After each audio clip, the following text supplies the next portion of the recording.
Hello, everybody. Meredith again. This is to show you what to do with the emails you get when somebody opts in, meaning puts in their email in your lead generation URL, which is the capture page from Crypto Wealth Portfolio.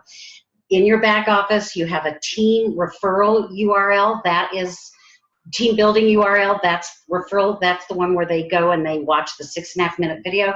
Then they scroll down and they create a free account. Or you have your lead generation URL, which is where your capture page, where they put in their email. At this time, we do not have a contact manager.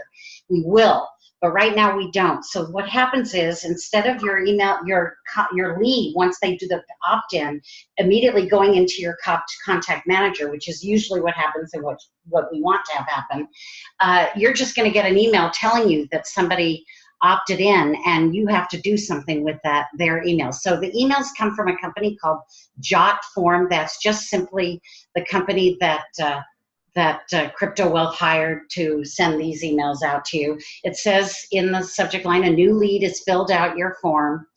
And when you open the email, now I receive my emails in my Gmail account, and it's got, so it showed, this is the email that you might read this email when you receive it. It's telling you what happened and what they're going to do. The company's going to send out emails on your behalf. But anyway, it's going to show you the email address of the person who opted in. Now in Gmail, it's very nice because they actually give you a hyperlink. It's in blue, and you could click on it and go to their email. But the other neat thing is, all you have to do to copy this is right-click on it and click copy email address.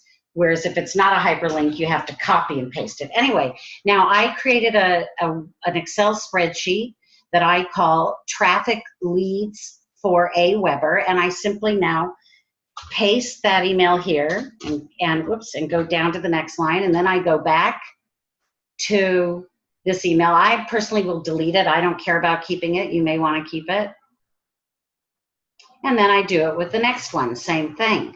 And right click and copy, or just copy and paste in another way, paste. And then, oops, I keep doing it twice. And then go back. Now, then what I do is I save this document, and then I upload it into Aweber, my autoresponder service. Now, the other thing I do, though, is I also upload these into my contact manager. If you have one, you need to do that as well. If you do not have one, then you need to save this, perhaps, for when we get one through CWP. And that is all. And thank you very much.